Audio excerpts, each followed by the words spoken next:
네, 여러분 반갑습니다. 네, 반갑습니다. 잘 오셨습니다. 우리 어르신들이 하시는 말씀 중에 같은 물이라도 독사가 먹으면 독이 되지만 젖소가 먹으면 유유가 된다고 합니다. 많은 분들에게 이 영양을 공급하는 젖소가 되시기 바랍니다. 그것은 자기 태도에 달려 있어요. 똑같은 강의를 듣고도 저게 무슨 소리야? 그렇게 한 물은 괜히 시간 낭비하시는 거예요. 거기서 자기 영양분을, 자양분을 섭취하시면 됩니다. 어제 고흥에서 그 낭보가 하나 들려왔죠? 뉴스를 보신 분 무슨 낭보가 들려왔어요? 통 뉴스도 안 보시는구만. 이게 우리 기술로 75톤 액체 연료를 장착한 로켓이 발사 성공했죠. 굉장한 성공입니다.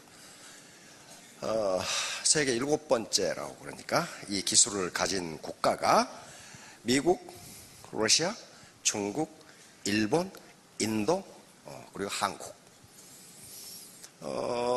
이제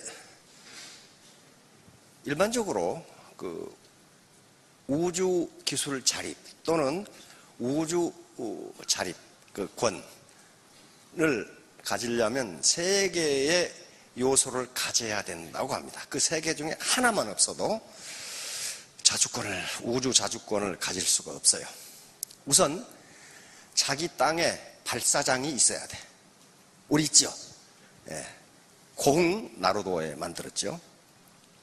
거기다 만든 이유는 그 하늘에 구름이 1년에 가장 적게 낀답니다. 그래야 쏴 올려야 될 거 아니에요. 구름이 끼었으면 이게 어디로 날아간지 어떻게 알아 지금. 그래서 그거 아무렇게나 만든 게 아닙니다. 그거 거기다가 영천에서 오신 분, 경상북도 거기 보현산에 우리나라에서 가장 큰 망원경 우리나라 천문대가 있어요. 천문대 굉장히 큰 산인데 지금은 못 올라가. 옛날에 올라가 봤거든요. 거기 대구에서 할 때. 근데 보현산이 엄청나게 큰 산인데 거기에 절이 없어. 절이 없는 이유가 뭐일까요, 어르신? 보현산이 굉장히 큰 산인데 그 절이 없어. 그 산에 물이 없어. 물이 있어야 절. 그 말은 거기에 1년에 비가 가장 적게 내려. 그러니까 거기에 천문대를 놔둔 거예요. 무슨 구름이 끼면 별을 어떻게 봐 거기서. 그렇죠? 그래 그게 천문대가 있어요. 우리나라. 또 영천에서 오신 분? 영천에 뭐가 있어요 또? 그게 탄약창이 있어요. 탄약창. 군 탄약창이 있어요. 탄약은 습해지면은 불발타이 많이 나. 그게 가장 건조한 지역이니까 군 탄약창이 영천에 가 있다고요. 아무렇게나 그냥 막 창고 지어서 지으면 되는 게 아니에요. 누가 거기다 탄약창을 만들었느냐? 일본이 만들었어요. 일본이. 그 정도 일본은. 아무튼 우리 발사장이 있죠. 두 번째는 인공위성을 만들 수 있어야 됩니다. 우리 통신위성, 그 다음에 자원탐사위성 만들죠. 또 기후탐사위성, 우리 기술로 위성 만들어요. 인공위성을 만들어야 돼. 세 번째 뭐가 있어야 되겠어요? 그 인공위성을 우주 궤도에 쌓아 올릴 수 있는 로켓이 있어야 돼요. 로켓. 근데 우리는 우리 기지가 있고 인공위성을 만들 수 있어요. 근데 지금까지 우주 궤도에 못 쏘아 올려. 왜? 로켓이 없어. 로켓이. 작년에 러시아 기술 가지고 한번 쌓아 올렸죠. 어떤 나라도 그 기술을 주지 않아. 너무 고급 기술이라 우리가 만들어야 돼. 근데 우리가 만드는데 드디어 성공했죠. 그런데 로켓으로 쏴 올린다는 것은 뭐예요? 땅을 박차고 하늘로 올라가는 거죠. 하늘로 올라가. 바로 여기서 이렇게 공부하시는 게 땅을 박차고 고소득, 월천대, 오천대기 되기 위해서 지금 공부하는 거예요. 그냥 가짜로 올라가면 어떻게? 올라가다가 떨어지죠. 그게 히랍신화에 나와요. 가짜 날개를 달고 올라가다가 너무 높이 올라가서 태양열에 가짜 날개가 녹아서 바다에 떨어져 죽었다. 그게 있어요. 가짜 날개를 달면 안 된다고요. 그런데 그렇게 그 인공위성 75톤 액체 엔진으로 쏴 올리는데 우리 아가씨, 젊은 아가씨가 이거 앞에 이렇게 앉아 계세요. 그 돈이 얼마나 들었겠어요? 돈이 1억 원? 1조 9,600억. 1조 9,600억이 들어간다. 그렇게 투자하지 않고서는 로켓이 땅을 박차고 올라갈 수가 없어. 그래서 2020년, 앞으로 2020년에 다시 해야 돼. 지금 로켓 하나, 75톤 로켓을 쏴 올렸죠. 이제 그때는 로켓 5개를 한꺼번에 묶어서 쏴 올려야 돼. 이제 쏴 올려. 그 다음에는 그게 성공하면은 거기에 인공위성을 장착해서 쏴 올려서 지구 궤도로 올리려고 그래. 그 뭐 때문에 그거야? 뭐 때문에? 지금 뭐 때문에 하는 거야? 그 1조 9,600억 주면 좋겠죠? 그 뭐 때문에 하는 거냐고, 뭐 때문에? 세계 각국이 인공위성을 쏘아 올립니다. 근데 그걸 쏘아 올릴 수 있는 기술, 로켓을 가진 나라가 7개밖에 없어. 거기에 그 시장에 뛰어드는 거예요. 그럼 각국이 자기들 인공위성은 만들 수 있는 기술이 있어. 있는 국가가 많아. 그런데 로켓 기술이 없는 거예요. 로켓 기술이. 로켓을 쏘아 올려야 돼요. 그러니까 지구 궤도, 땅을 박차고 올라가서 지구 궤도에서 유유하게 지구를 선회하려면 그렇게 준비를 하지 않고서는, 그러니까 2020년까지 예산이 1조 9,600억이야. 그럼 그 뒤로 다시 또 해야 돼. 그 뒤로 다시 하려면 어때요? 또 수조가 예산이 있어야 되겠죠. 그렇게 투자하지 않고서는 하늘을 박차고 올라갈 수가 없어요. 따라서 월천댁 또는 오천댁, 1억댁이 되는데 가만히 있으니까 되더라. 천만의 말씀 안 돼요. 되긴 된 사람이 있어. 그런데 어떻게 때려박아. 그렇게 안 돼요. 그래서 이런 강의를 하고 공부를 하고 그런 겁니다. 자, 우리 방학률 회장님 강의 들으니까 다 부자 됐을 것 같죠? 그분이 강의하는데도 흥분을 잘해. 흥분해가지고 사람 말이야. 완전히 그냥 제정신을 빼버려 그냥. 그것도 하나의 능력이거든. 제정신을 빼버리고. 그런데 이제 제정신으로 돌아와야 돼. 땅을 딛고. 그러면은 아주 멋진 음악을 하나 듣는 게 좋습니다. 자, 올라오세요.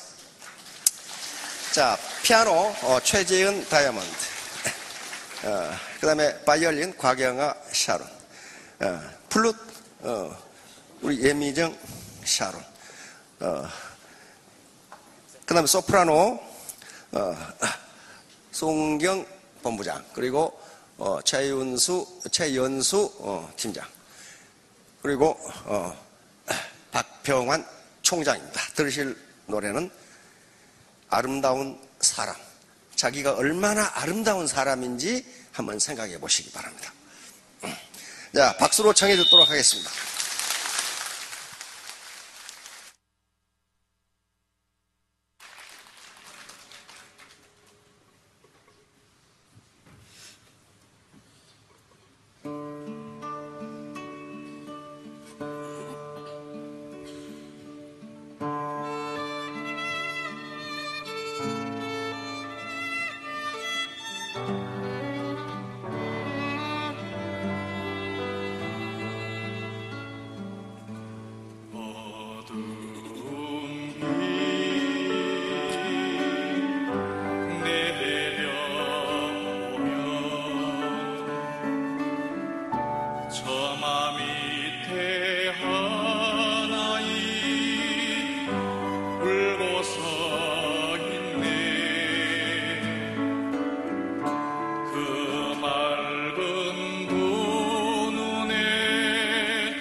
예, 감사합니다.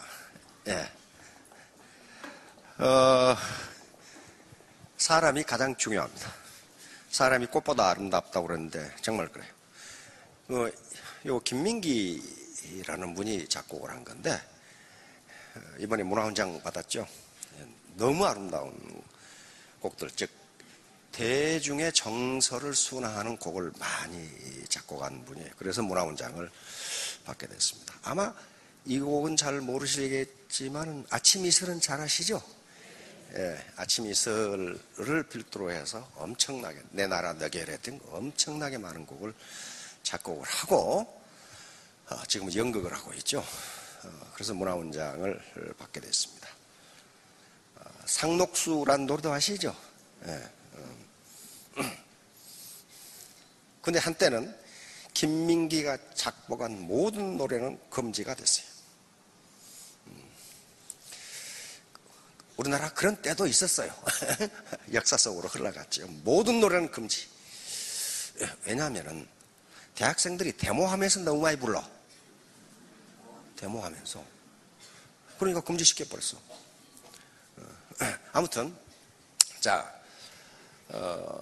애터미 사업을 하시는데 사람을 중심으로 하십시오. 돈이나 직급을 중심으로 하면 잘 될 것 같지요. 천만의 말씀. 사람을 얻으면 돈도 얻고 직급도 얻어요. 사람을 잃으면 다 잃어요. 다 잃어요. 제주도에서 오신 분 혹시 옛날에 김만덕 아시죠? 김만덕 우리나라 최초의 여자 CEO 아시죠? 예. 원래 제주도는 거기가 옛날부터 귀향 가는 곳이죠. 그래서 굉장히 가난했어요. 그래서 제주도에 일단 가면은 무트로 못 나왔습니다. 왜? 다 나가려고 그러니까. 그럼 사람이 없어지. 거기 흉년이 들어서 다 굶어 죽어. 근데 김만덕 그분이 어떻게 했어요? 육지에서 객주를 하면서 많은 식량을 사다가 제주도 국민들을 살렸죠? 살렸어요. 그러니까 그때 정조대왕이 내가 너에게 무슨 상을 줄까? 아무도 벼슬아치들도 못 살리는데 김만덕이라는 객주 CEO가 그 많은 백성을 살렸단 말이에요. 쌀을 사가지고. 근데 김만덕 그분은 CEO는 뭐라고 답변했어요?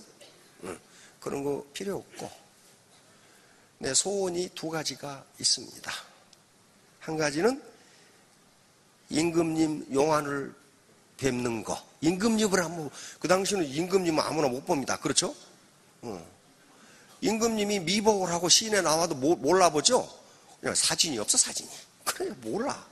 그런데, 아니, 일개 여인이 임금님 용안을 보겠다? 그건 말이 안 된단 말이에요, 지금. 그 당시 신분책에서. 거기다 또, 그 김만덕 그분은 기적에 올라와 있어. 기생이란 말이야. 원래 양반댁 따님이었는데 부모님이 일찍 돌아가시면서 그렇게 된 거죠, 지금. 그러면 그렇게 훌륭한 일을 한 분을 정조대왕께서 얼굴을 보고 싶다는데 보여줘야 될 거 아니에요, 지금. 응? 그래서 벼슬을 내립니다. 벼슬이 뭐냐 하면 은여. 은여라는 벼슬을 주면 임금님 볼 수 있잖아요. 은여니까. 그래서 은여의 벼슬을 내려서 정조대왕이 만나줍니다. 만나줘요. 이게 여잔데.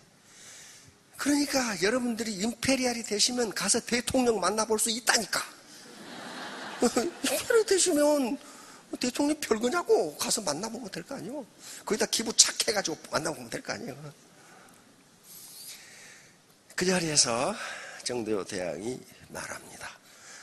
네가 그렇게 많은 돈을 썼으니 내가 뭘로 보상을 해줄까?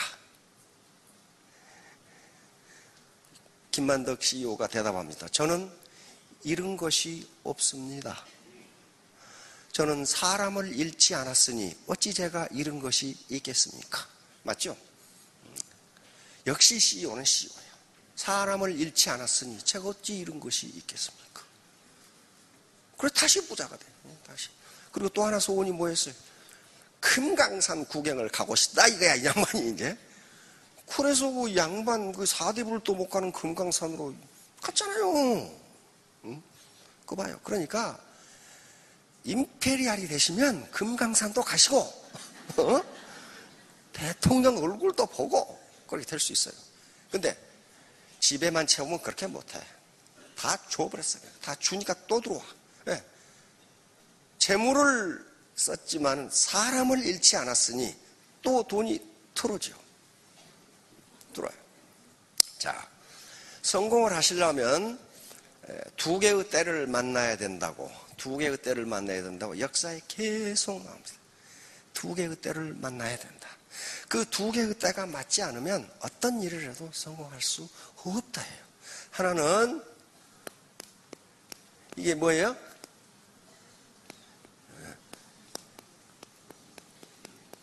천시를 얻어야 돼. 천시. 하늘의 때를 얻어야 돼. 하늘의 때. 하늘의 때. 이 하늘의 때, 천시는 자기가 어떻게 조정할 수 없는 변수입니다. 이건 도대체 조정할 수 없습니다. 예를 들면 내가 농사를 지어서 풍성한 수확을 거둘 수 있으려면 언제 씨를 뿌려야 돼요? 봄에. 그게 천시예요. 천시. 봄에 씨를 뿌려야 돼.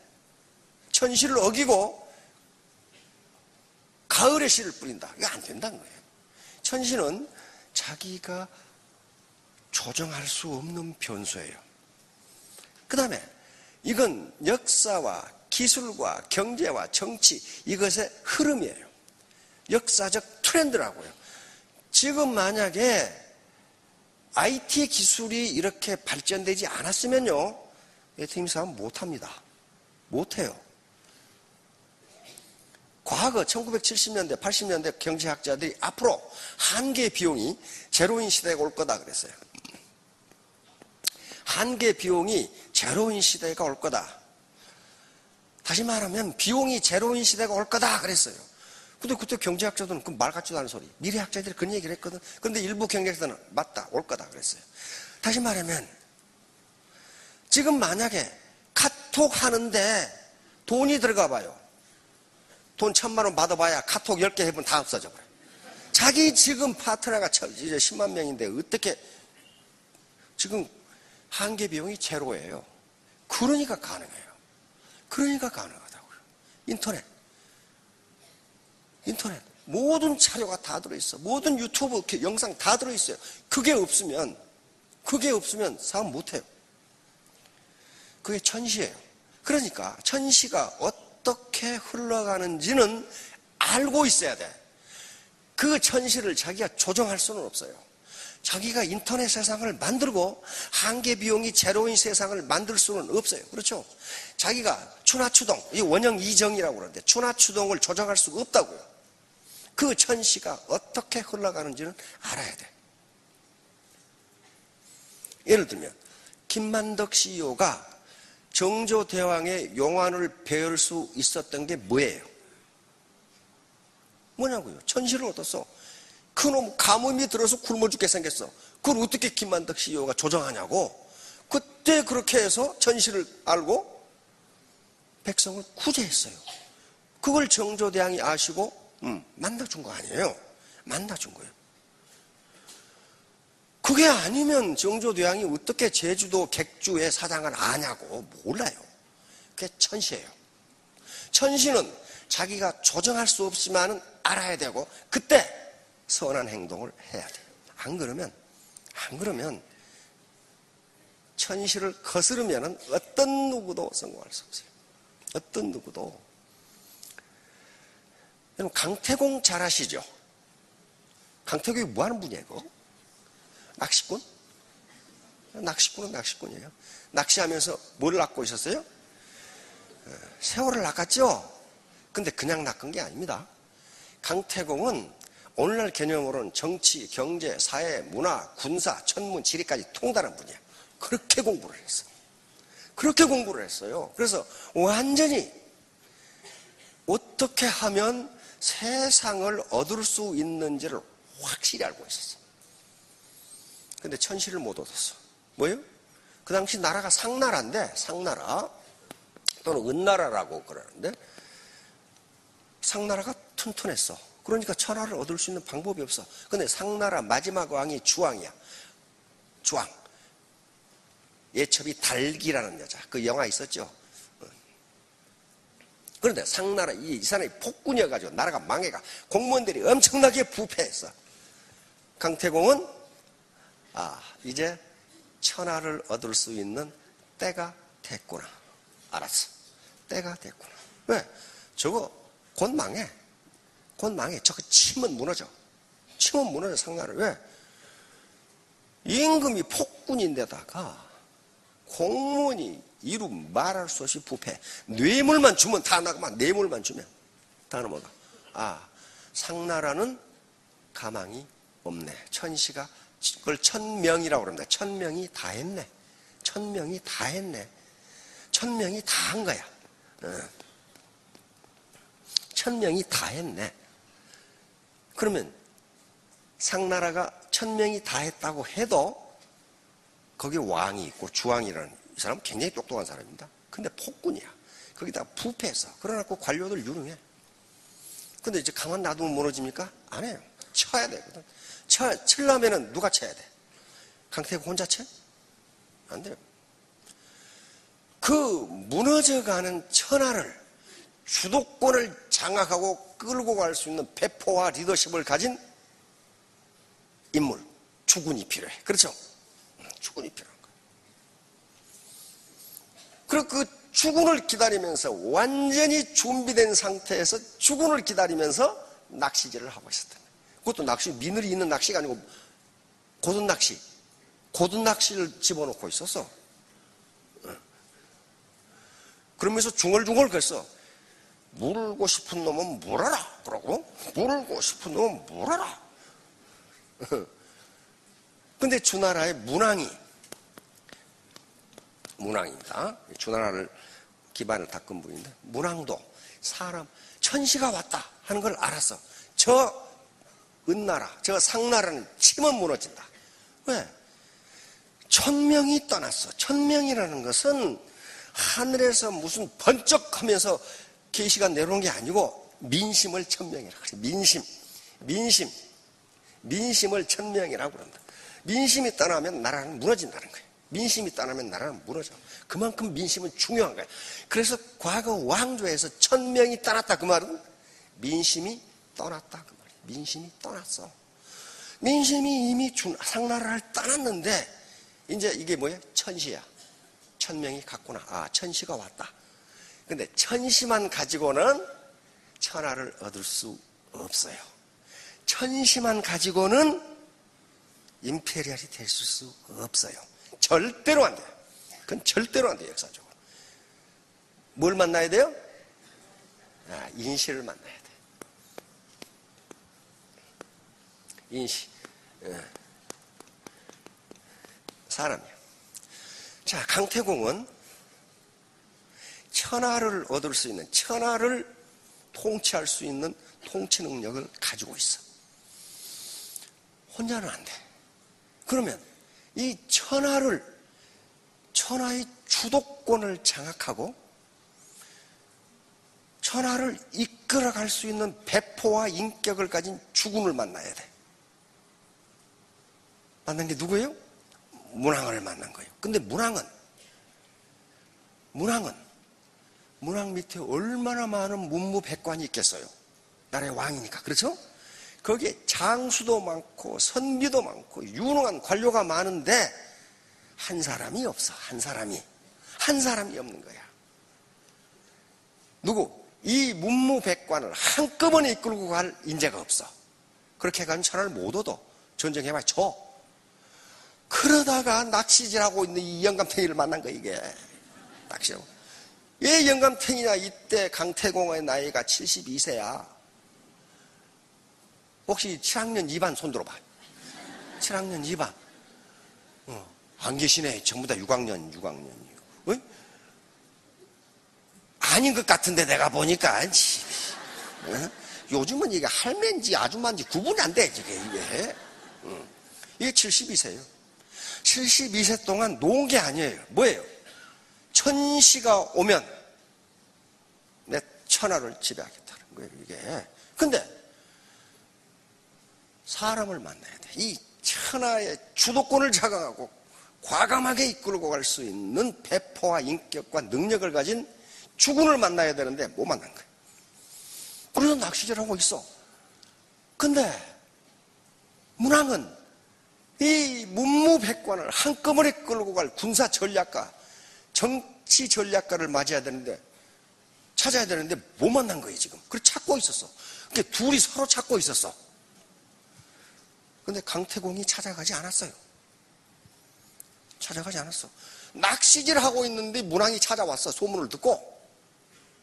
낚시질 하고 있는데. 그래가지고 둘이 천하에 대해서 얘기를 하는데 문왕이 깜짝 놀란 거죠. 깜짝 놀랐어. 그래가지고 당장 낚싯대를 치우고 주나라 총사령관으로 부임합니다. 72세. 72세. 그러니까 우리 사장님 아직 72세 안 되셨죠? 예? 77. 77이면 그게 보통 숫자가 아니네. 럭키 세븐. 그러니까 이게 강태공은 육군 총사령관이었지만 이 어른은 어때요? 3군 총사령관이 될 수 있잖아, 지금. 이게 77이면 이게 럭키 세븐이 둘이잖아요. 그러면서 낚시질하고 있는 영감을 군사, 다시 말하면 총사령관으로 모셔가고 가면서 즉각 국상, 오늘날 같으면 국무총리 자리를 줘요. 그런데 강태공이 부임하면서 주나라가 막강해지기 시작해. 한 사람 때문에 막강해지기 시작해서. 근데 문왕은 상나라를 치지 못합니다. 왜? 나이가 그때 90세였어요. 90세 가지고 병이 들었어. 그래서 그 아들 무왕이죠. 무왕의 군사가 되어 상나라를 쳐서 무너뜨립니다. 그리고 어디로 갑니까? 우리 애터미 지사가 있는 산동성, 거기에 제나라입니다. 제나라의 군주가, 초대 군주가 강태공, 초대 임금이 강태공이라고. 73세에 그러니까 임금이 된 거예요. 예. 그 당시 인간 평균 나이가 40세도 안 됐으니까 얼마나, 아니 산신령이죠. 72세면 거의 산신령급인데. 예. 근데 강태공이 언제 죽었는지 기록이 없어. 찾아보면 강태공은 산신령이 되었다 그렇게 돼 있어. 139세까지 사시다가 신선이 돼서 하늘로 올라갔다 그렇게 돼 있어. 그만큼 뛰어난 거지. 그러니까 7학년 분들 늦었다고 생각하지 마세요. 늦었다고 생각하지 마시라고. 그런 분이에요. 그 다음에 한나라를 창건한 분이 누구예요? 예? 큰 소리로? 유방. 발음이 좀 이상하지만 유방이야. 그 사람. 유방이 한중 땅, 지금 사천성, 거기 갇혀가지고 항우한테 꼼짝을 못해. 근데 유방 밑에는 어마어마한 장수들과 참모들이 있어. 번개 같은 장수들. 그리고 소하, 조참, 장량 같은 책사와 참모들이 있어. 근데 천시를 얻었는데 항우가 지금 이 진나라가, 진시황이 폭정을 해가지고 나라가 엉망진창이 돼서 이 때려엎고 천하를 차지해야 되겠는데 천시를 얻었죠. 진나라가 지금 망했으니까. 그리고 아직 조금 덜 망했어. 덜 망한 놈 밀어버리면 망하잖아요. 근데 장량, 조참, 소하, 번개 같은 장수들과 참모들이 있는데 한 사람이 없어. 한 사람이 없어. 이 삼군, 이 군대를 통할하고 참모들을 통할할 수 있는 인물이 없어. 인실을 만나야 돼. 죽으라고 찾고 있는 게 이놈이 어디가 있는지 말이야. 그 누가 찾았어요? 저놈이네 하고 찾은 게 항우 밑에서 병장 노릇을 하고 있는 한신이라는 사람을 찾습니다. 장량이 보니까 저놈은 천하를 엎어버릴 전략을 가지고 있네. 찾죠? 항우 밑에 있는 놈을 탈출시켜서 유방한테 보내죠. 유방한테 보내요. 보내가지고 한신이 밑에 들어오면서 맨 처음에 유방도 몰랐어. 저놈이 그런 놈이지. 그래가지고 소대장을 시켜서 창고지기 소대장. 근데 그 밑에 소화가 보고 깜짝 놀라가지고 응? 이놈을 지금 여기다 소대장을 시키면 도망간다 이거야. 그러니까 유방이 하는 소리가 그러면 장군을 시켜주면 될 거 아니야. 그러니까 주군이 그렇게 하니까 말이야 천하를 못 차지한다 이게. 저놈은 지금 장군감이 아니라 이거야. 장군감이 아니야. 그 소대장 놈한테 에? 장군감이야. 그럼 뭔데? 대장군감이라. 대장군감. 그러니까 목욕 재개하고 저놈 이침식을 하라 이거야 지금. 에? 그렇게 했죠. 유방이 천하를 얻게 되는 이유가 그게 있어요. 허면 될 거 아니야. 허면. 그러니까 절대로 반대를 안 해. 참모들이 이렇게 합시다 그러면 아니 허면 될 거 아니야. 그래가지고 한신을 파초 대원수로 임명합니다. 그때부터 단 3개월 만에 중원을 휩쓸어버려 한신이. 바로 사람. 그러니까 유방도 천시를 만났는데 인시를 못 만나. 그게 찾고 있었던 거예요. 찾고 있었어. 그래서 결국 진나라 땅을 다 수복해서 한 제국을 건설하고 한 고조가 됩니다. 자, 그와 같이 지금 천시가 왔어요. 천시가 뭐예요? 지식정보화 시대. 4차 산업혁명 시대. 그 말이 무슨 말씀인지 몰라도 돼요. 엄청나게 3차 산업혁명까지는 그런 게 있었는지도 몰랐어요. 근데 4차 산업혁명은 뭐 입만 열면 떠들어. 입만 열면. 그것은 다보스 포럼에서 찰스 수왑이라는 다보스 포럼을 만든 사람이 다보스 포럼에서 지금 4차 산업혁명이 진행되고 있다. 그 말을 하면서 4차 산업혁명의 말을 전 인류가 알게 됐어요. 3차 산업혁명까지는 몰랐어. 그런 게 진행되는지를 몰랐어요. 지금 진행되고 있어. 그게 뭐예요 지금? 한계 비용을 제로로 만들어버리고 일자리를 없애버리는 거예요. 일자리를 없애버려. 근데 내 은행에 갔다 왔는데 우리 동네 은행이 없어져 버렸어. 은행 지점이 없어져 버렸어. 그래서 다른 동네 은행으로 갔어. 그 통장을 정리해야 되겠어서 우리는 아날로그 세대거든. 근데 우리 동네 은행 지점에서 모바일 앱을 깔아놨어. 근데 그놈 은행이 없어져 버렸다니까. 그래서 그놈 앱이 안 돼. 없어져 버려가지고. 그래서 다른 동네 은행으로 갔어. 근데 그 은행이 엄청 큰데 사람이 5명 앉아있어. 문지기까지 5명에 문지기까지. 그래가지고 여자 과장님이 여기다 앱 새로 깔고 뭐 했는데, 야, 작년하고 지금하고 이게 모바일 뱅킹 앱이요. 엄청나게 발전했어요. 굉장히 편리하게 또 돼 있더라고. 왜 어떻게 발전할지를 몰라. 그런데 내 일을 처리해 주던 여자 과장님이 왜 은행에 사람이 이렇게 없어요? 그랬더니 저도 불안해 죽겠습니다. 은행이 철밥통인데 왜 불안해? 말씀 마십시오. 제가 언제 쫓겨날지 모르겠습니다. 은행의 지점이 점점 없어져. 점점 없어진 이유는 은행 경영자가 나빠서 그러는 게 아닙니다. 지금 뱅킹에 이 금융거래 95%가 모바일 거래라고 합니다.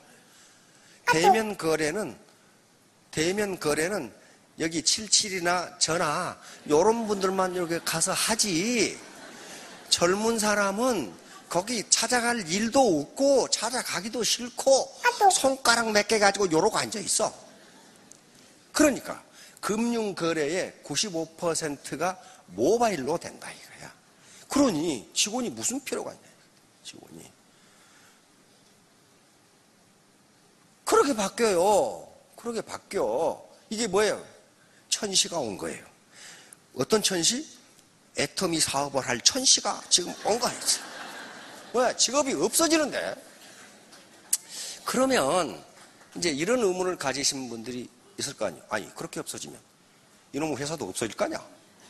당연한 의심이고 합리적 의심이에요. 그렇죠? 합리적 의심이에요. 근데 경영진은 그걸 생각하지 않을 수 없어요. 이것도 없어지면 어떡하지? 다 없어지면. 나중에 운전대에 앉아있으면 교통위반으로 걸릴지 몰라요. 자율주행하지 왜 네가 운전해? 이렇게 되면 모릅니다. 언제 그렇게 될지. 이 분당선 보세요. 나 분당선 타가지고 깜짝 놀랐어. 아니 기관사가 없어. 이 기관사가. 그럼 맨 앞으로 갔더니 아무것도 없어. 앞이 훤하게 보여. 그렇죠? 지가 그냥. 여기서는 지가 서. 이야. 근데 중앙 컨트롤 하는 게 훨씬 편하답니다. 그 기관사가 있는 것보다 훨씬 낫대. 지금 기술 수준에서 그렇다면 앞으로 서울 지하철의 모든 기관사가 없어질지도 몰라요. 그렇죠? 옛날에 서울 지하철 한번 타보세요. 표 끄는데 표 끊어주는 놈, 어떤 놈은 이제 펀치 가지고 구멍 뚫는 놈, 있었잖아요. 그거 다 없어졌어, 지금. 다 없어져 버렸어, 우드로가 버려서 다 없어져 버렸어. 그걸 이게 딱 되면 삑 하고 열리는데 왜 구멍 뚫는 놈이 왜 필요하냐고, 거기서. 필요 없어요. 앞으로 그렇게 되는 거예요. 그러면 애터미 사업도 없어질 게 아닌가? 그렇게 합리적 의심을 할 수 있죠. 그러나 그렇지 않다고 경영진은 생각하고 있어요. 하이테크, 하이터치.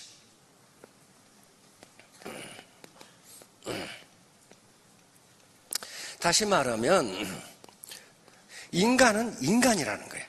그래서 하이테크, 기술이 고도화되면 될수록 인간은 인간적 손길을 바란다고 하는 거예요. 인간적 손길을 더 원해요. 우리 어르신 또 강의를 듣고 집에 갔더니 잘생긴 여자 로봇이 주인님 안녕히 다녀오셨습니까? 그렇게 하는 거 하고 그 마누라가 어디 갔다 지금 오는 거야? 그 로봇이 하는 게 좋겠냐 말이야. 아침에 떡 일어났더니 주인님 커피 끓여드릴까요? 다시 말하면 하이테크가 되면 될수록 인간은 하이터치 시대를 기대한다는 거예요. 인간적 손길이 아니고는 인간은 도저히 만족할 수 없다는 거예요.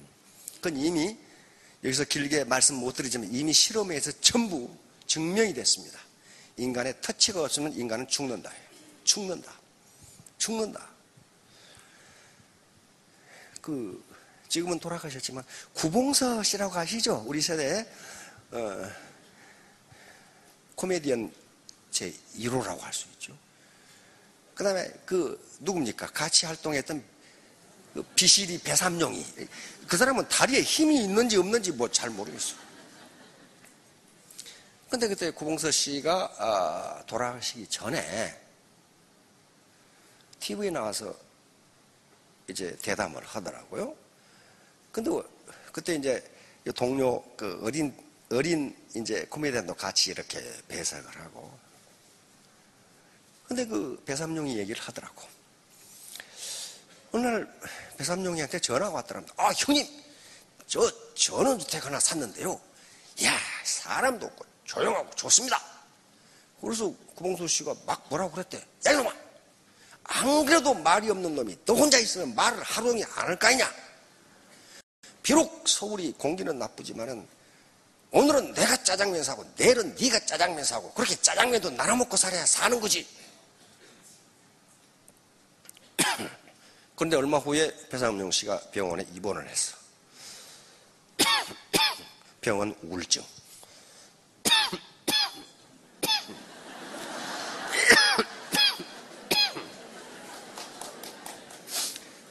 그런데 왜 후배 코미디언들이 배석을 했냐면은 병원비가 없어.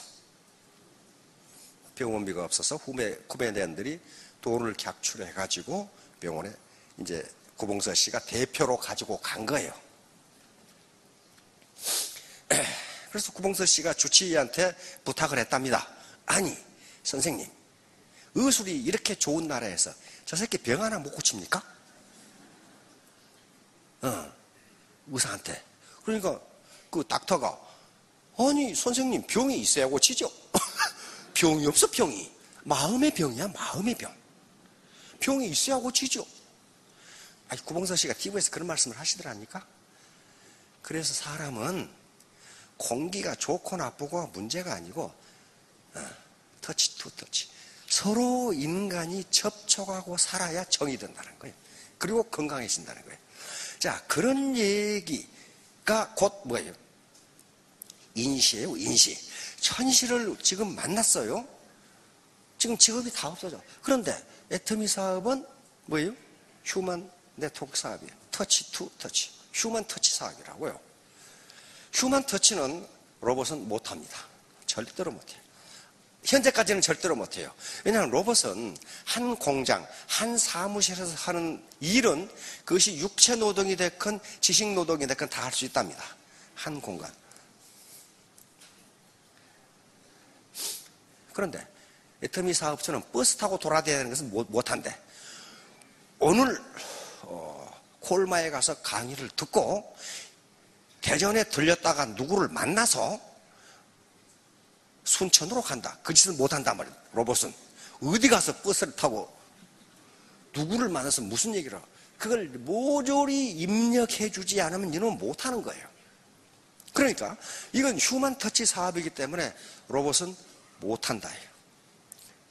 현재 기술로서는 못한다예요. 자, 그러니까 누가 해야 돼? 사람이 하는 수밖에 없다. 사람이 하는데 천시를 얻었으니 없다고.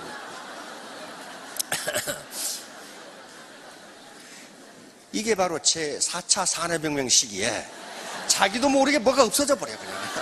뭐가 없어져 버려 그냥. 나도 모르는 사이에 없어져 버려. 이때 여러분들은 천시를 얻었어. 이제 앞으로 직업이 점점 없어질 거예요. 그 경우에 이제 인시만 얻으면 성공할 수 있어요. 인시를 얻는 것은 내가 어떻게 하느냐에 달려있어. 천시는 내가 컨트롤할 수 없어요. IT 기술이 어떻게 발전할지, 로봇 기술이 어떻게 발전할지, 4차 산업혁명이 어떻게 진행될지 I'm not sure. 아무도 몰라. 그러나 내가 사람을 어떻게 얻을지는 내가 하면 될 거 아니에요. 내가 하면. 자, 그런 얘기입니다. 시간이 다 갔는데 이거 빨리빨리 합시다. 자, 어떻게 얻는가 보자고. 이제. 자, 이게 무슨 말일까요? 한가한 한자입니다. 구름, 비. 한가한 구름에서는 비가 내리지 않는다.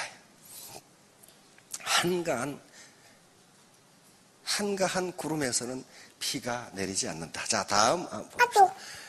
이게 원래 비라는 것은 은혜를 의미합니다. 하늘의 은혜이기 때문에 비는 그놈이 선한 사람이건 악한 사람이건 도둑놈이건 할 것 없이 다 똑같이 내려줘요. 그렇죠? 똑같이 내려줘요. 이게 하늘의 은혜예요, 비는. 그래서 옛날 우리 어르신들은 비가 온다 그렇게 말하지 않았어요. 저도 할머니한테 그렇게 들어요. 비가 오신다 그렇게 들었어요. 네, 하늘의 은혜가 내린다예요. 그런데 한가한 구름 혼자 고고하게 떠있는 새털 구름은 대단히 아름답지만 거기서는 비가 오지 않는다예요. 그래서 애터미 사업에서 크라운의 초등학교 졸업이 그렇게 많은 이유가 혼자 고고하게 안 있어서 그래요. 고고하게 있으면 거기서 비가 내리지 않아요. 자, 다음. 주역에는 미룬부루라고 그랬어요. 미룬부루는 구름은 빽빽하게 비가 올 것 같은데 안 온다 이거야. 비가 올 것 같은데 안 와. 파트너는 무지하게 많은데 포인트가 안 올라와. 이게 그래야 이게 수당도 생기고 직급도 올라가고 할 건데 파트너는 많은 것 같은데 이게 질이 멸렬해. 서로 싸우고 2년 전년 했었구만 해. 서로 싸워. 그러니까 말구로 가네 무슨 굽으로 가네 그러고만 다 아니야. 파트너는 많지만 구름은 빽빽하게 했는데 피가 내리지 않는다는 거예요. 이게 주역에가 있는 말씀이에요. 자, 그럼 왜 그러냐는 거예요. 왜 그러느냐. 자, 다음. 자, 구름이 비가 내리려면은 그 가운데 물방울을 끌어다니는 빙정, 가운데 역할을 해주는 그게 있어야 된답니다. 그래서 물방울을 그 안개 있죠. 그걸 100개 끌어 모으면 비가 된답니다. 100개가 달라붙어야 중력에 의해서 떨어지는 거예요. 100개가 달라붙지 않으면 가벼워서 떠 있어요. 중력이 미치지 못하는 거예요. 그러니까 그 가운데 빙정 역할, 물방울을, 작은 물방울을 끌어당겨주는 그 역할을 누군가가 해줘요. 누가 해야 돼? 내가 해야 된다. 내가. 그래서 파트너, 소비자 집단을 100명을 모으라고 하는 게 100명이 모으면 물방울 100개가 모이면 비가 돼 떨어져요. 비가 생기는 거예요. 그 안에 안 떨어져. 안 떨어져. 그러면 그걸 보고 뭐라고 해? 흡인력이라. 끌어당겨야 돼. 내가 빙정이 가운데 있으면, 리더가 가운데 있으면 다른 사람을 끌어당겨야 돼. 끌어당기는 거. 이걸 매력이라고 그래. 매력이 있어야 돼. 사람이 매력이 있어야 돼. 매력이 있어야 된다고. 하킴 교수가 매력자본이라는 책을 썼죠. 매력자본이라는 책을 썼어요. 그런데 그 전에 프랑스 사회학자가 자본을 세 가지로 분류했어. 하나는 경제자본. 경제자본은 돈이에요. 부모로부터 돈을 얼마나 물려받았느냐. 만약에 역삼동에 6충 상가를 물려받았다면 어때겠어요? 여기 없어도 되죠. 이게 말이야, 옆에만 신경질 나게 말이야, 사람들 많은데. 왜? 경제자본을 물려받은 거예요. 두 번째 문화자본이에요. 문화자본은 학위. 대학을 어디 나왔느냐, 무슨 자격증을 가지고, 의사 자격, 변호사 자격 있죠. 학력이야, 학력. 문화자본은 학력이라고. 세 번째는 사회자본. 사회자본은 소셜 네트워크예요. 네트워크인데 모든 인간은 네트워크를 가지고 있어요. 가지고 있다고. 어퍼 클래스도 가지고 있고 로우 클래스도 네트워크 다 있어요. 이모, 고모, 삼촌 다 있죠. 조카 다 있고 네트워크야, 네트워크. 근데 일반적으로 로우 클래스에서는 그런 네트워크가 돈만 들어가. 오늘 결혼식 하는데 축의금을 얼마 할까? 어퍼 클래스 네트워크는 전화 한 통에 1억씩이야. 그러니까 그 소셜 네트워크가 돈을 벌어주더라. 돈을 벌어줘. 근데 보통 백성들은, 보통 국민들은 그 네트워크가 돈을 벌어주지 못한다니까요. 자, 그렇게 턱 나오니까 캐서린 하킴 교수가, 영국 경제대학 교수죠. 지금 사회학 교수인데, 자본을 이렇게 분류하면 일반 국민들이 부자가 될 가능성은 전혀 없다는 거예요. 경제자본을 물려받거나, 경제자본? 그렇죠? 빌딩, 땅, 주식, 로열티 받을 수 있는 기술을 다 물려받았어. 그러면 그것만 가지고 평생 살아요. 문화자본을 물려받았거나, 부모로부터 엄청나게 좋은 대학을 나와서 자격증을 가지고 있고 닥터가 되고 교수가 되고 이렇게 되면 그걸로 살 수 있어요. 사회자본, 어퍼클래스에서 굉장히 좋은 소셜 네트워크를 가지고 있다. 그거 돈 돼요. 근데 그것은 서민들이 가질 수 없다. 가질 수 없어. 그러면 다른 자본을, 굉장히 중요한 자본이 있는데 그 자본이 빠져 있다. 그 매력자본이에요. 매력. 매력은 인간을 끌어다니는 힘이거든. 근데 하킴 교수는 매력을 구성하는 요소를 여러 가지로 이야기하고 있어. 첫째, 미모. 미모 그러면 아주 키가 팍 죽는 분들이 많죠. 그것만 매력이 아니야. 얼굴만 이쁘다고 매력 있는 게 아닙니다. 여러분, 여자분들은 모르시지만 신사분들은 알아. 룸살롱에 가봐. 이쁜 여자들이 시글시글 하는데 매력은 없어요. 매력은 없다고. 옷 입는 거. 옷을 좋은 걸 입으라는 게 아니야. 자기에게 맞는 코디를 하라는 거예요. 말하는 거. 말씨. 유머와 위트. 행동거지가 처음 봐보면 매력이 없다는 거예요. 등등 매력을 구성하는 요소가 엄청나게 많기 때문에 어떤 방법으로든지 자기를 매력적으로 하지 않으면 상류사에 올라갈 수 없다. 그러면 이 흡인력이라는 게 뭐예요? 자기를 매력적으로 하는. 매력이 있어야 누굴 끌어당길 거 아니에요. 매력이 있어야. 자, 봅시다. 자, 다음. 비가 내리게 하려면 바로 매력으로 물방울을 끌어들여야 돼요. 100명을 끌어들여야 돼요. 자, 다음. 자, 그래서 흡인력이 생기게 하려면 아주 늘 강조합니다. 오른쪽에 있는 사운이 이대로 하면 흡인력이 생깁니다. 이대로 하면 매력이 생긴다고요. 매력이. 그래야 사람을 끌어당겨야 적어도 100개의 작은 물방울을 빙정이 끌어당기면 그것은 무거워서 중력에 의해서 땅으로 떨어지는 게 피가 된다는 거야. 그리고 날씨가 추우면 그게 눈이 돼서 내린단 말이야. 눈이. 자, 여기 사운나 이걸 이대로 하면 매력이 생긴단 말이에요. 첫째, 뭘 중요시한다고요? 영혼을. 이건 인간을 중요시한다. 아까 우리 노래 들었죠? 사람이야, 사람. 아름다운 사람이에요, 사람. 사람을 중심으로 하지 않고 돈과 직급을 중심으로 하면 사람이 매력이 없어져요, 매력이. 돈과 직급을 중심으로 하는 사람, 말은 아주 부드럽게 하면서 내가 파트너들의 성공을 위해서 말은 그렇게 하면서 뒷구멍으로는 자기 직급과 돈을 챙기고 자기 가족의 승급이나 직급을 챙기고 있으면 파트너들이 모를 것 같냐면 알아요. 파트너는 바보가 아닙니다. 절대로 바보가 아니에요. 그러면 거의 분란이 일어나고 쪼개져. 그 사람은 절대로 존경을 받을 수도 없고 존경을 못 받는데 무슨 놈 성공이에요. 물리적으로 성공이 됐다 하더라도 존경을 못 받으면 그건 성공했다고 볼 수 없어요. 그건 개같이 벌어서 개같이 쓰는 거지 개같이 벌어서는 절대로 정성같이 쓸 수 없어요. 자, 영혼을 소중히 여긴다고 하는 것은 이거 칸트 철학의 최고봉입니다. 인간을 수단으로 사용하지 않는단 말이에요. 모든 인간은 남의 시다바리를 하기 위해서 태어난 게 아니다 그 말이에요. 장동건이가 써서 제가 씁니다. 친구라는 영화에서 장동건이를 자꾸 누가 친구가 시키니까 내가 네 시다바리가 그러잖아요. 그런데 인간개발, 자기개발, 자본 축적이 안 되면요.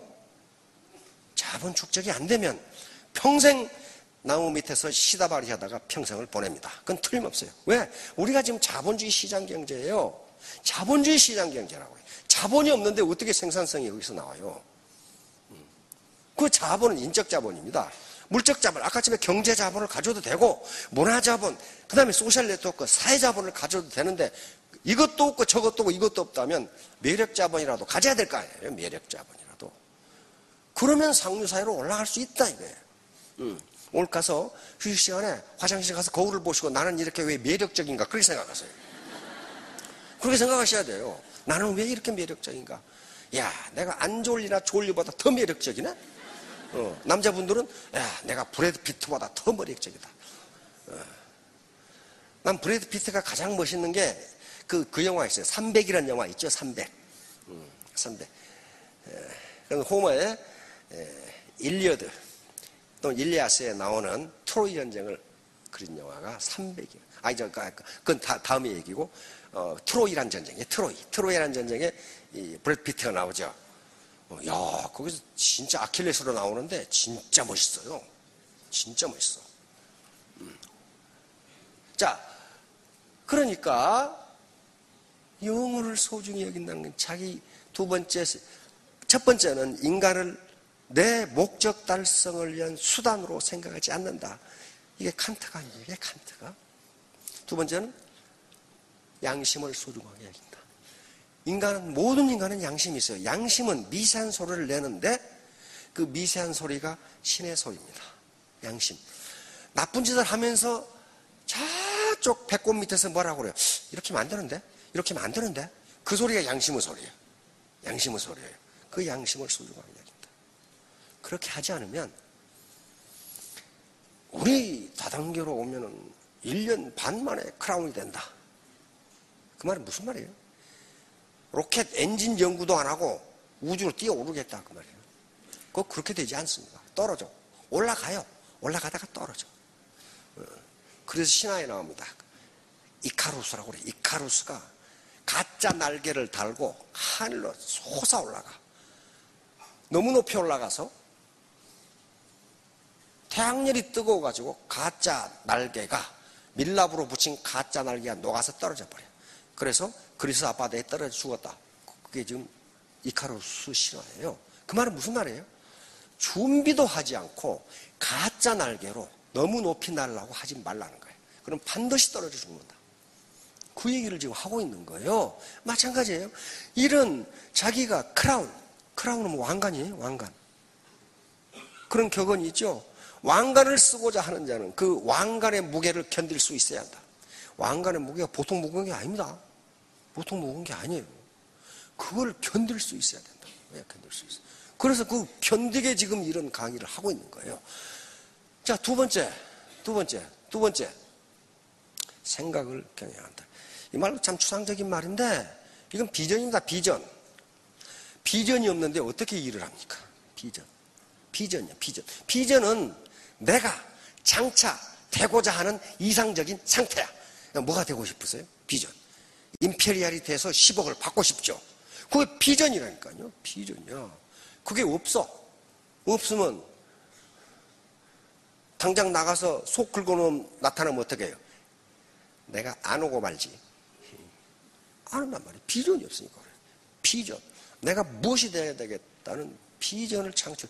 근데 이 비전을 자기만 창출하는 게 아니고 그것을 파트너들에게 이렇게 될 수 있다는 비전을 심어줘야 돼요. 그렇죠? 그런데 허풍친다고 비전이 되나요? 절대로 안 돼요. 절대. 저도 이 교회 저게 교회를 다니는데요. 믿습니다. 그 사람은 못 믿어요. 죽어도 못 믿겠습니다. 죽어도 못 믿겠습니다. 그 말이에요. 그렇게 믿으면 오는 게 아닙니다. 믿습니다. 그 발음이라 좀 정확하게 하지 말이에요. 믿음은 억지로 믿으려고 해서 믿어지는 게 아니에요. 그냥 믿어져야 그게 믿음이란 말이에요. 그게 신념이에요. 그게 신념이라고요. 신념은 내가 신념을 가져야지. 그렇게 해서 온 게 아니에요. 그리고 전에 옛날에 우리 고관대장처럼 절 믿어주세요. 그 사람 믿을 수가 없어요. 어떻게 믿어요? 믿음은 그 사람이 나를 믿어달라고 하기 전에 믿음이 가는 거예요. 믿음이 가는 거라고요. 그런 거지. 믿어주세요. 그런다고 믿는 게 아니라니까. 그 말은 무슨 말이에요? 나를 못 믿는 놈이 많다 그 말이거든. 믿음이라는 것은 이게 무슨 자예요? 믿을 신자예요. trust인데 이건 사람 인자고 말씀 한자예요. 그 사람의 말이 후일 행동으로 증명되는 것을 믿음이라고 그래. 신이라고 그래. 근데 노노웨이가 이 말이 나오지만은 고대 그리스 지금부터 2000년 전에 세네카라는 사람이 쓴 음으론이라는 책이 있어요. 음으론에 여기서 딱 나와. 도대체 믿음이란 무엇인가? 음으론에 나온다니까요, 이게. 그 사람의 말이 후일 행동으로 증명되는 것을 믿음이라고 한다. 그러니까 말만 번지르르 해가지고는 그 사람 못 믿는다. 못 믿어요. 내가 여러분들을, 내 파트너들을 동반성장하고 성공시키기 위해서 말은 그렇게 하는데 행동을 보니까 그렇지 않더라. 그럼 어떻게 해요? 그 사람은 못 믿는다. 만약에 어떤 사람이 90% 참말을 하는데 10% 거짓말을 해. 그럼 그 사람을 믿어요? 그걸 최소유로 법칙이라 그래. 가장 열악한 조건이 전체를 규정한다는 게 최소유로 법칙이에요. 만약에 사과가 99%는 성한데 1%가 썩었어. 그 썩은 사과예요? 성한 사과예요? 사람들은 지금 다수결 원칙에 하면 99%가 안 썩었잖아 지금. 그러면 그걸 성한 사과로 분류해야 되는데 썩은 사과로 분류한다 이게. 그러니까 누군가가 스폰서가 거짓말을 1%만 해도 100% 거짓말한 것으로 처벌된다는 거예요. 그걸 최소유로 법칙이라고 하고 최소유로 법칙. 어떤 조직이든지 어떤 개인이든지 가장 열악한 조건이 전체를 규정한다는 거예요. 전체를 규정한다. 곰탕집에 가서 식사를 시켰더니 다른 사람 곰탕은 다 괜찮은데 자기 곰탕에 바퀴가 빠져 죽어 있어. 바퀴가. 그러면 내 곰탕만 바퀴가 빠졌구나. 그렇게 생각하는 사람이 없다는 거야. 이놈의 식당 위생 상태가 엉망이라고 그렇게 이야기한단 말이야. 가장 열악한 조건이 전체를 규정한다. 이게 최소요로 법칙이라 그래. 그건 인간사 모든 것이 다 최소요로 법칙에 규정됩니다. 다 그래, 다. 모든 게 삼라만상이 다 그래. 우리 숙녀분이 지금 폐도 건강하고 위장도 건강하고 간도 건강해. 다 건강한데 신장에 약간의 문제가 있어.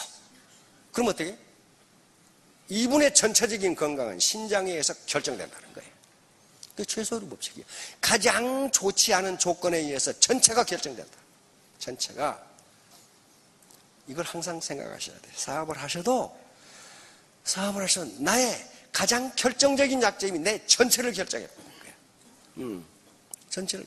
그래서 드레스업하라는 게 옷을 깨끗이 입고 뭐 좋은 옷 입으라는 게 아니에요. 자기 코디를 하고 그렇게 다니라는 게요. 미국에서 경영학 학자들이 연구한 바에 보면 세일즈맨이 그 물건을 팔 확률의 80%가 일단 외모에 의해서 결정된다 이 말이에요. 외모에 의해서. 나머지 20%가 나머지 10%가 말이에요. 말을 어떻게 하느냐. 말이 조리가 있느냐, 엉터리냐, 허풍이냐. 그게 결정된다. 나머지 10%가 회사의 인지도나 그 다음에 제품의 품질 그것밖에 안 한단 말이에요. 먼저 그런데 딱 들어오는데 인상이 사기꾼 같아. 그러면 그 다음부터는 말을 듣지 않기 때문에 못 판다. 말을 듣지 않아 버려. 그게 미국같이 합리주의가 바탕을 이루고 있는 사회에서도 그렇다 그 말이에요 지금. 근데 우리는 어떻게 했어요? 우리는 감정을 앞세우는 사회거든. 감정이 앞서. 논리가 앞서는 게 아닙니다. 우리는 길거리에서 자동차 접촉 사고로 싸우고 있는 놈 보면은 누가 잘못했냐 잘했냐 가지고 안 싸워. 이 새끼야 젊은 놈이 삿대질 하냐고 그것 가지고 싸우고 있어요. 자동차 사고하고는 아무 관계도 없는 거 가지고 이 젊은 놈이 말이야 이 말을 함부로 한다고 그것 가지고 싸우고 있어. 응? 그러면 또 젊은 놈 뭐라고 그래? 당신이 뭔데? 뭐 그렇게 싸워. 뭐 당신 그러면서 그것 가지고 또 싸워 또.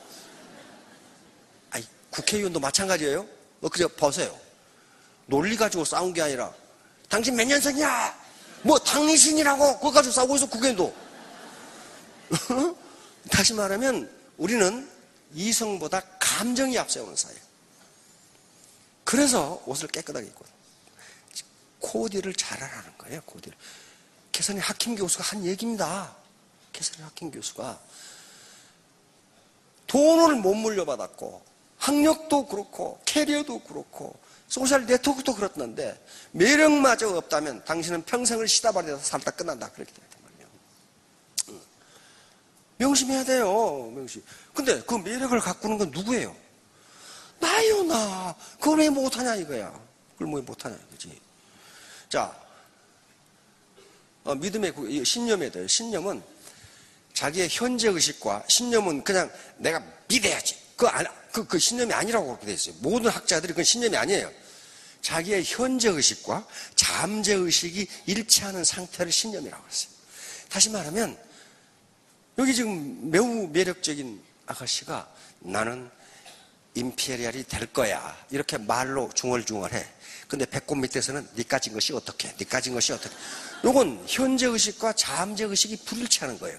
그런데 정신분석학자들의 연구에 따르면 현재 의식과 잠재 의식이 일치할 때는 항상 그 사람은 잠재 의식이 이긴다예요. 연말마다 아가씨들이 하는 게 있어요. 다이어트 계획표. 그래가지고 다 우리 신사분들은 금년 금주 계획표. 근데 그 이튿날 친구가 맛있는 치맥을 사왔어. 그럼 어떻게 해? 오늘만 먹고 내일부터 해야지. 내일부터 해야지. 오늘 하루 먹는다고 내가 살찌냐? 기왕에 베린 몸 하루 더 먹고 하자. 다시 말하면 현재의식은 내가 다이어트를 해야지. 이건 분명히 현재의식이에요. 그래서 속에서는 다이어트를 하지 말아도 되는 이유를 찾아. 그걸 합리화라고 그래. 합리화를 찾아. 하루 더 먹는다고 더 살찌냐? 그러면서 먹어, 이제. 그래서 신념은 현재의식과 잠재의식을 일치시키는 거예요. 다음, 마지막, 이게 제일 중요합니다. 겸손이 생긴다. 겸손. 겸손하지 않으면 절대 성공할 수 없어요. 겸손하다는 것은 뭐 인사 잘한다든가 싱글싱글 웃는다든가 그런 거 아닙니다. 남의 말을 경청하는 거예요. 들어주는 거예요. 겸손하지 않으면 절대로 못 들어요. 왜? 지가 다 똑똑하거든. 지가. 그래서 겸손은 남의 말을 경청하고 또 내가 틀릴 수도 있다는 것을 받아들이는 거예요. 내가 틀릴 수도 있다. 그런데 팍팍 우겨. 자기가 옳다고. 그 사람 입장에서 그게 맞아요. 왜? 그게 자신의 경험의 한계예요. 경험의 한계. 그러니까 모든 학자들이 이구동성으로 하는 이야기가 있습니다. 경험은 대단히 소중한 자산이지만 자산이죠? 그 경험 때문에 당신은 발전을 못하는 수가 많다요.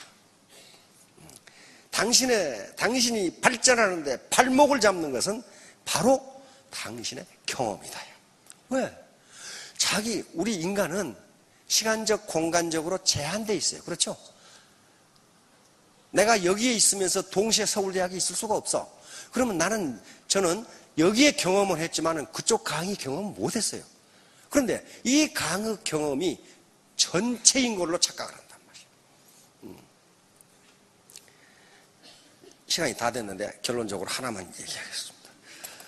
국화와 칼이라는 책이 있죠. 그런 거 있습니다. 있는 걸로 가세요.